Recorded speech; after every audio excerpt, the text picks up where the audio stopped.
नमस्कार, बहुत बहुत स्वागत है आपका पब्लिक दर्पण में। आपके साथ मैं हूं सचिन तिवारी। क्या देश के प्रधानमंत्री नरेंद्र मोदी इतिहास के पन्नों में दर्ज उस स्वर्णिम जीत को भूल गए हैं जो 1971 में भारत को पाकिस्तान पर मिली थी?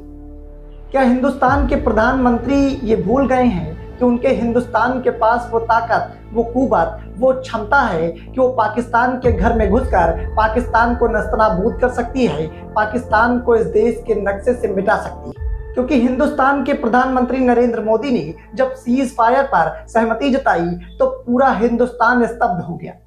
पूरे हिंदुस्तान के नौजवान, पूरे हिंदुस्तान के सैनिक, पूरे हिंदुस्तान की आवाम को यकीन नहीं हुआ कि नरेंद्र मोदी ने एक ऐसा फैसला कर लिया। सभी की जुबान पर सिर्फ और सिर्फ एक सवाल था कि आखिर वजह क्या है जिसके चलते हमारी मातृभूमि पर जिसने हमला किया उस पाकिस्तान को एक और मौका हिंदुस्तान की सरकार के द्वारा दिया जा रहा है। सवाल इस बात को लेकर भी उठने लगे कि क्या हम अमेरिका के गुलाम हैं? क्या हिंदुस्तान के पास वो ताकत नहीं है कि वो अकेले के दम पर पाकिस्तान को नस्तनाबूद कर सके, पाकिस्तान को बर्बाद कर सके? दरअसल पहलगाम में हमला करके पाकिस्तान में पल रहे आतंकियों ने जिस तरीके से हिंदुस्तान की माताओं और बहनों का सिंदूर उजाड़ा और जिस तरीके से चेतावनी देते हुए यह कहा कि आप जाइए और मोदी को बता दीजिएगा, लेकिन जिस तरीके से पहलगाम में हुए हमले का बदला हिंदुस्तान की सरकार ने लिया, उसके बाद पूरे देश में खुशी का माहौल था। तो पूरा देश एकजुट होकर नरेंद्र मोदी के समर्थन में खड़ा दिखाई दे रहा था। पूरा देश एक सुर में नरेंद्र मोदी से यही कह रहा था कि मोदी जी आप आगे बढ़िए और हम आपके साथ हैं। हिंदुस्तान के द्वारा जैसे ही युद्ध की शुरुआत की गई, युद्ध के 86 घंटों में ही पाकिस्तान को यह लगने लगा कि अब वो देश के नक्शे से मिट जाएगा। जिसके बाद पाकिस्तान ने एक और चाल चली और उसने अमेरिका का सहारा लिया।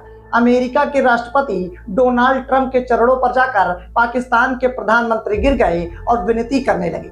जिसके बाद अमेरिका के एक इशारे पर जिस तरीके से नरेंद्र मोदी ने सीज फायर पर सहमति जताई, उसके बाद पूरे देश में चर्चाओं का बाजार गर्म हो गया।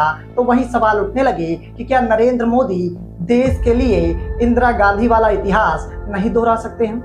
क्या नरेंद्र मोदी को इस बात का अंदाजा नहीं है कि उनके हिंदुस्तान के पास वो ताकत, वो कुव्वत, वो क्षमता है कि वो पाकिस्तान से बिना किसी की मदद के अकेले जंग लड़ सकता है और युद्ध को जीत भी सकता है?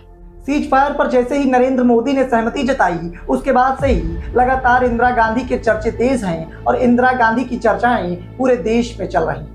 क्योंकि ऐसे ही हालात 1971 में जब इंदिरा गांधी के कार्यकाल के दौरान सामने आए और जब पाकिस्तान का बचाव करने के लिए अमेरिका ने 7वां बेड़ा भेजने की धमकी देते हुए युद्ध विराम की बात कही, तो उसके बाद भारत की प्रधानमंत्री इंदिरा गांधी ने साफ तौर पर चेतावनी देते हुए अमेरिका के राष्ट्रपति को अपने ही स्टाइल में जवाब दिया। उन्होंने साफ कहा था कि हम हिंदुस्तानी हैं और हमें कोई दबा नहीं सकता, हमें कोई रोक नहीं सकता। इंदिरा गांधी के इस कड़े फैसले के बाद ही भारत ने पाकिस्तान पर झंडा फहराया और भारत को पाकिस्तान पर जीत हासिल हुई। भारत ने पाकिस्तान को मजबूर कर दिया, हिंदुस्तानी सेना ने पाकिस्तानी सेना को मजबूर कर दिया आत्मसमर्पण के लिए, और हिंदुस्तान की सेना ने साबित कर दिया कि पाकिस्तान भगोड़ा है। पाकिस्तान के पास वो कुव्वत, वो ताकत, वो क्षमता नहीं है कि वो सामने से हिंदुस्तान का मुकाबला कर सके। Brought to you by Sparrow Outfit।